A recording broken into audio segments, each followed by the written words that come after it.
creator and author of our life. Thank you for letting us gather virtually to commence this week with a sound mind and body. We ask you, Lord, to enliven in us unity, partnership, and solidarity as we continue our task in shaping a progressive society in the midst of pandemic. Spare us from danger and shower us more wisdom to fulfill our objectives this week and beyond. Give more knowledge, patience, and versatility to our school administrator and staff as they continue to be prudent and diligent gearing towards a more progressive Salinungan National High School through harmonious working relationship, letting us think as one, work as one, cheer as one, and thank you as one. All this we ask in the mighty name of Jesus our Savior. Amen.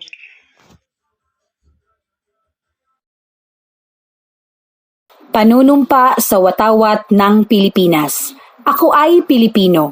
Buong katapatang nanunumpa sa watawat ng Pilipinas at sa bansang kanyang sinasagisag na may dangal, katarungan at kalayaan na pinakikilos ng sambayanang makadiyos, makakalikasan, makatao at makabansa.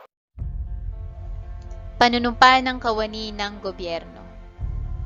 Ako'y kawani ng gobyerno, tungkulin ko ang maglingkod ng tapat at mahusay.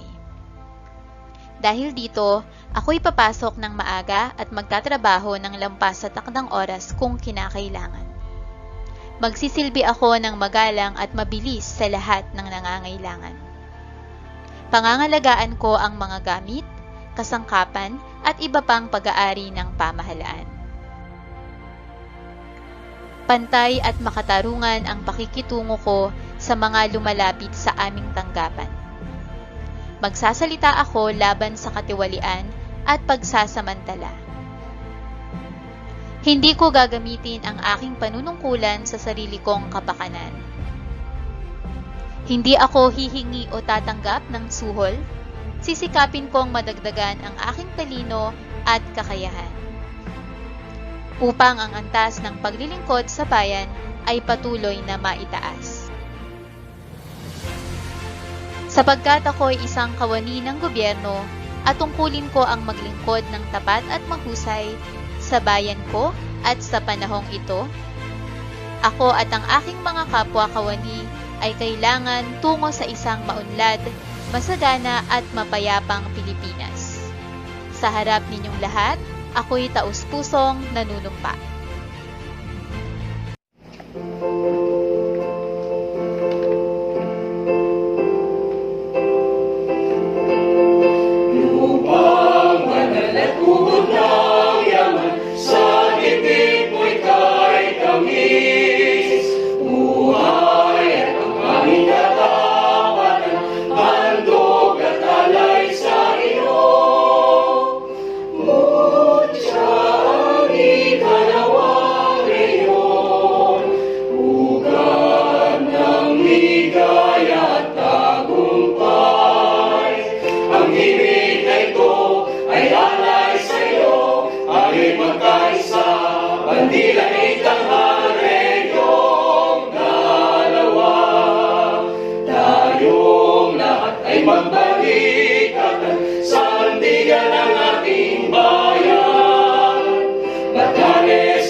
Santiago, Ilagan, Cagayan, taas nung ipag-iwang nating lahat, puri at kagitingang tunay, Iloilo, Vizcaya, Batanes, Ilagan, Cagayan, Tuguegarao, Kawayan, Santiago, Isabela, Reyong dalawa.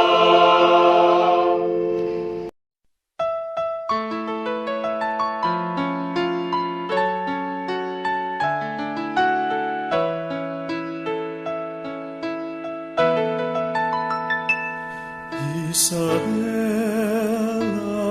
a home endeared by men, a bright and free, a land where peace and love abide, where men of truth reside, endowed with rich and glorious past, a heritage known and vast, from Palanan to Jones they stood for freedom and for truth. Her shining rivers stream with fish and mountains lush with trees.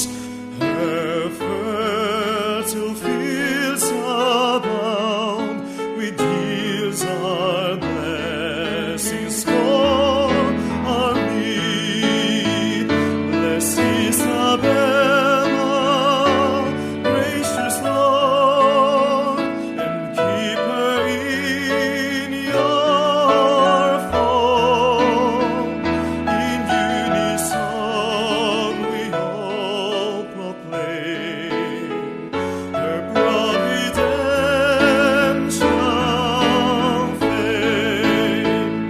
Blessed Isabella, gracious Lord, and keep her in your fold. In unison we all proclaim her providential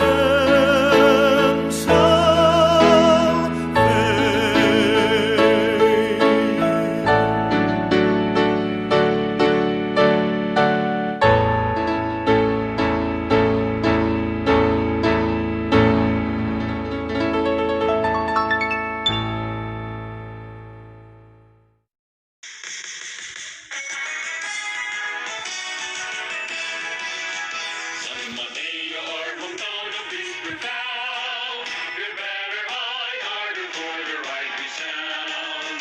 Fraternal devotion, unrevealing bond, we hold divine to the years beyond. Golden rains invest the rain of fertile plains, from San Marcos to the San Antonio lands.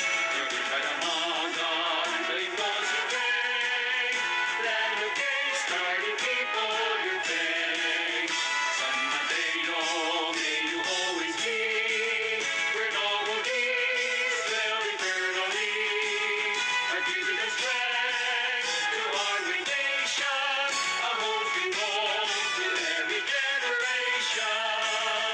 Hail San Mateo, lowland, march on, in glorious band. Faith we bless in you, for most of life, forever we sing your name with pride. San Mateo, may you always be where noble deeds dwell eternally. A giving the strength to our great nation, a hope we hold to every generation. Hail San Mateo, lowland, march on, in glorious band. Faith we bless in you, for most of life, forever we sing your name with pride.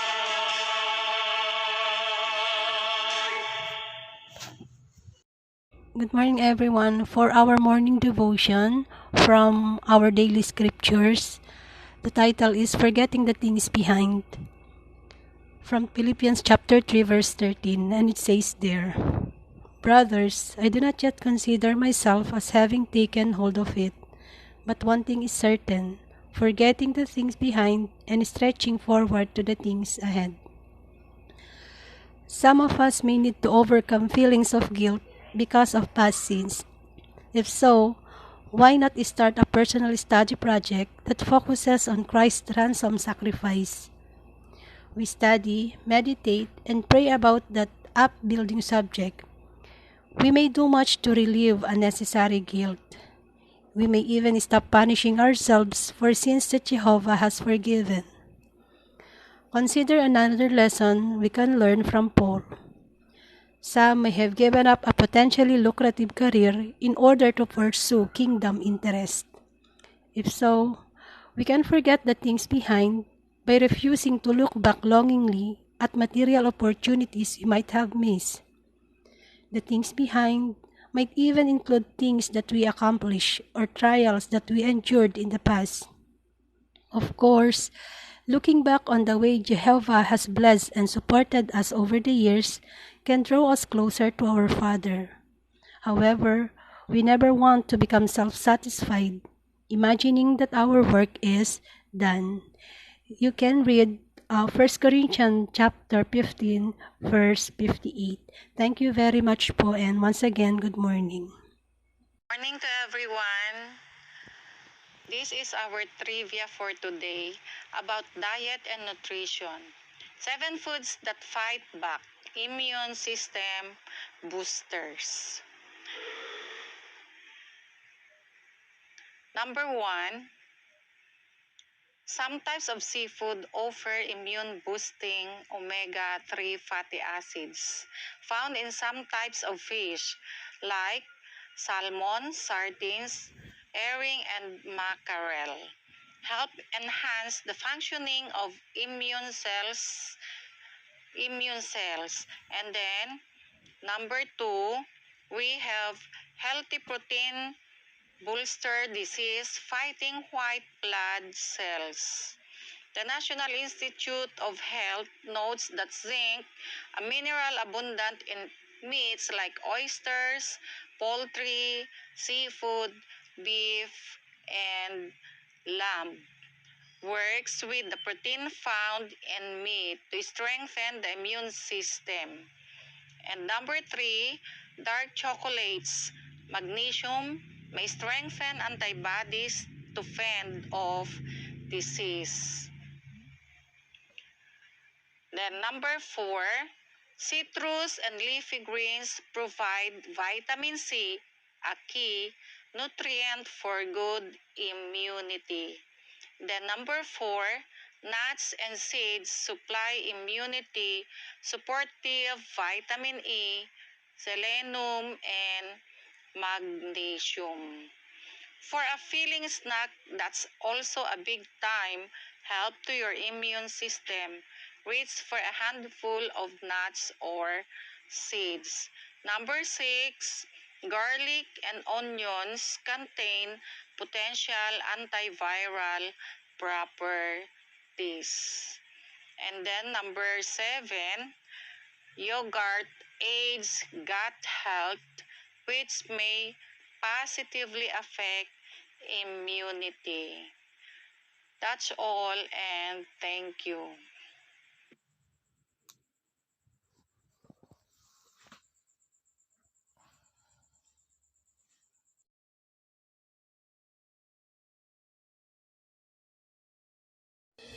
Trivia about Facebook. Alam nyo ba na merong 2.6 billion na tao ang gumagamit ng Facebook every month? And 1.5 billion naman na tao every day. At kada araw, 600,000 naman ang nag-a-attempt na mag-hack sa Facebook account. And kaya color blue ang color ng Facebook dahil si Mark Zuckerberg ay nagsasuffer ng red-green colored blindness. At alam mo ba na ang account niya ay hindi mo pwedeng i-block sa Facebook? At alam mo rin ba na ang Facebook, Twitter at New York Times ay nakablock sa China simula 2009? And approximately sa Facebook, meron ng 30 million na tao ang patay na, pero may account pa din. And every minute, nakaka-generate ng 1.8 million likes sa Facebook. At yung likes talaga ng Facebook ay originally hindi talaga likes ang tawag doon, kundi awesome. And every minute naman, pag nag-down ang system ng Facebook, nawawalan sila ng $25,000 US. At average ng tao, 14 times nag-check ng cellphone dahil lang sa Facebook.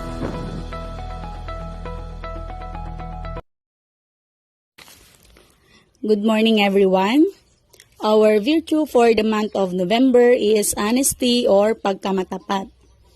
Honesty or truthfulness is a facet of moral character that connotes positive and virtuous attributes such as integrity, truthfulness, straightforwardness. This includes straightforwardness of conduct along with the absence of lying, cheating, and etc. Honesty also involves being trustworthy, loyal, fair, and sincere. Honesty is important that leads to fulfilling free life. Honesty is not just about telling the truth. It promotes openness, empowers us, and enables us to develop consistency in how we present the facts. Honesty sharpens our perception and allows us to observe everything around us with clarity. Once again, good morning and stay safe everyone. Lahat ay sumayaw, sige walang titigil. Halina't magsaya, sige walang pipigil. Tayo'y sabay-sabay, itaas na ang kamay. Lahat ay sumayaw, sige walang titigil. Nana eyo eyo, nana hay pa. Nana eyo eyo, nana hay pa. Nana eyo eyo, nana hay pa. Nana eyo eyo, nana simula ng araw ng masaya, tara-tara sumayaw ng pampasigla. Hindi mahalaga anong suot, kahit na gusto, dali-dalian mo na. Sige tayo na't mag-party-party, para ang lahat ay happy-happy. Kahit na anong problema pa, isayaw mo lang, sabayan pa ng ngiti. Hype pa! Sige, sige! Sumayaw ka na. Sige, sige! Sumabay ka lang. Sige, sige! Sexihan mo pa. Grabe, daling-dali. Sige, sige! Sumayaw ka na. Sige, sige! Sumabay ka lang. Sige, sige! Sexihan mo pa. Tayo'y magsasaya. Lahat ay sumayaw, sige walang titigil. Halina't magsaya, sige walang titigil. Tayo'y sabay-sabay, itaas na ang kamay.